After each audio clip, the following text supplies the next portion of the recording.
Hello, this is Jarrett Lau, the founder of the Landlord Tutor, your #1 resource on how to become the best landlord that you can be. If you're looking to hire a property manager, what questions should you be asking them? Now, I've been a property manager for over 15 years, helping hundreds of other people manage their properties. So I always do suggest a property manager, but that doesn't mean you need to. Many times, if you have only 1 or 2 properties, you might be able to manage it yourself. However, there reaches a time where you either own too many, or frankly, you might just not want to deal with the headaches of it, and you want to be able to enjoy the fruits of owning investment properties, such as taking vacations and never having to worry about emergencies. What questions do you ask a property manager when interviewing them? First and foremost, how long have they been in business? It's really important because if you have someone guy who's just doing it as a hobby, oh, I've just started the business, you might not have the experience you need or that you need to be able to count on. And they might be the same price as another property manager. Jumps into their price. What do they charge? More importantly, is it a flat fee? Is it a percentage? Because as a percentage, it'll go up as your rents go up. And if it's a flat fee, it'll stay the exact same, which they may or may not have, a reason to increase your rent. Every good property manager should still increase your rent no matter what, looking at your bottom line. And that's the next thing. Do they help you go through a budget versus actuals? Can they help you try to figure out what expenses you should be paying for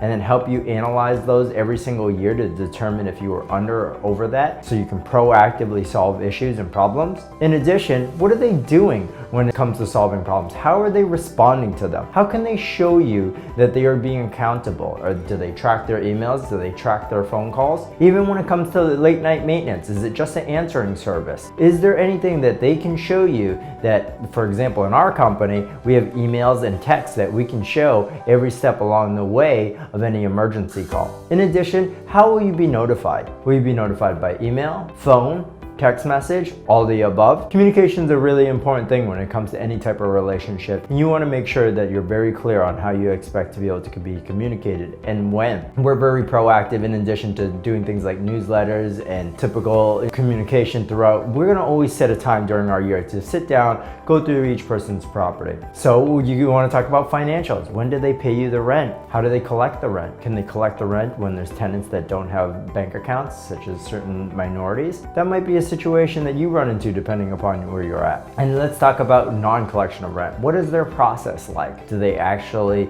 go through the eviction process, or do they just kind of talk to people and kick that can down the road? We're very stringent about it, and we want to make sure that any property manager that you have does the same thing. In addition, we want to talk about proactiveness. Proactiveness is about not having to solve problems, but avoiding problems in the first place. What steps are they taking to be able to do that? We work very hard in our company to be able to do stop the fires, is what we call it. And a fire is a situation that occurs that we probably know may occur, such as leaking in your house due to bad gutters. We're going to go and make sure that we do inspections every single year. What's that property manager being able to do for you? We covered the big basis of it. In addition to maintenance, finance, communication, we're going to be talking about documentation. Do they have attorneys that are going to review all their paperwork, make sure it's super airtight, or are they just using a standard form lease that they've put together, maybe an addendum through the years of what they've experienced? All really important stuff, and we've talked about obviously prices. The saying goes, you get what you pay for, so don't be penny wise, pound foolish when picking a property manager.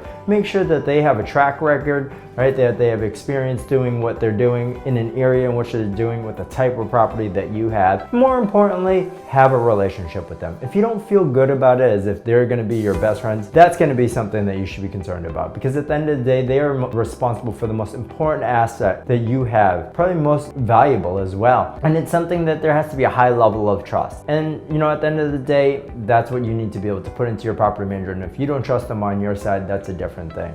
So if you or anyone else you know is looking to continue your education about being a landlord, please think of Landlord Tutor.